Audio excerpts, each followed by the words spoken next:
En tant que grand fan de la série Viking dont nous vous reparlerons, s'il y a bien un sujet qui nous fascine tout particulièrement concernant cette civilisation, c'est la place de la femme dans le monde de la guerre. Et si les guerrières vikings avaient vraiment existé?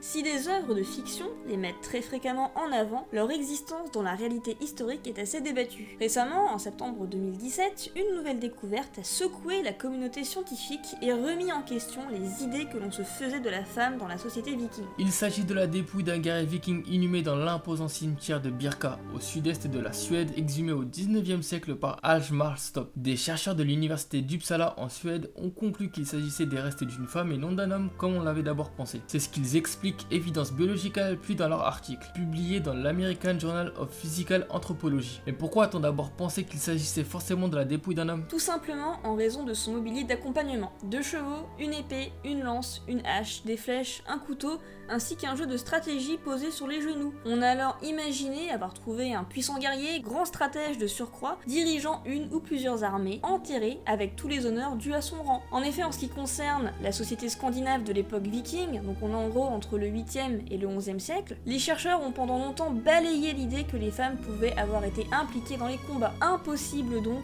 d'imaginer qu'un tel mobilier funéraire pouvait être attribué à une femme dont la place était jugée comme forcément secondaire. Et pourtant, les tests ADN effectués par les chercheurs suédois indiquent qu'il s'agirait d'une femme âgée d'une trentaine d'années et mesurant environ 1m70. Mais cette étude ne fait pourtant pas l'unanimité. D'autres chercheurs sont sceptiques quant aux résultats annoncés. Judith Jesch met en garde contre la possibilité d'un déplacement des ossements après leur découverte et Soren Sindbeck souligne qu'il est également envisageable que ces dames étaient tout simplement enterrées avec les honneurs dus au rang de son mari, probablement mort durant un raid à l'étranger et non au sien. Le débat a donc été relancé et les a priori négatifs ou positifs qu'on peut avoir sur la possible existence de femmes guerrières dans la société viking sont ressortis brutalement au grand jour. Pour avoir un début de réponse, il faut se tourner vers d'autres sources historiques. La mythologie et même les sagas c'est les textes qui relatent les grands moments de l'histoire viking, comme par exemple les raids et les récits de leur migration, mentionnent bien la présence de femmes dans les combats, notamment les Shield Maidens, ces femmes qui avaient choisi de devenir guerrières. Des écrits anciens rapportent aussi la présence de femmes dans les combats, comme le confirme Ioannes Kylitzes, historien byzantin, qui documenta la bataille de Bulgarie en 971.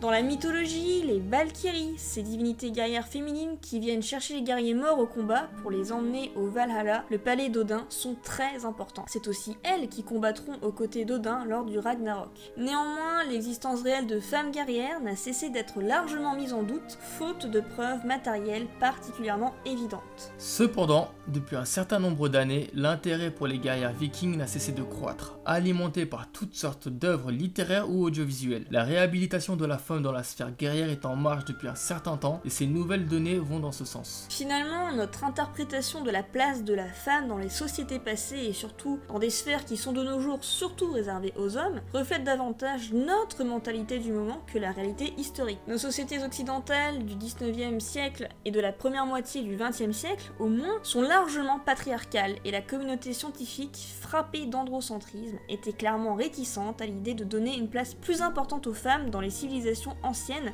qu'elles n'en avaient à leur époque. De nos jours, les mouvements féministes tendent à inverser la donne. Si on assiste à une réhabilitation de la place de la femme ancienne, on peut aussi aisément basculer dans l'extrême inverse et aller jusqu'à idéaliser le passé. C'est un des enjeux de la recherche en sciences humaines et sociales d'aujourd'hui. Analyser avec objectivité et recul le rôle et la nature de l'identité féminine tels qu'ils étaient autrefois. On espère que la vidéo vous a plu. Comme d'habitude, n'oubliez pas le petit pouce bleu et de vous abonner. Et afin de faire connaître les mystères des guerrières vikings, partagez la vidéo. A très bientôt pour de nouvelles aventures.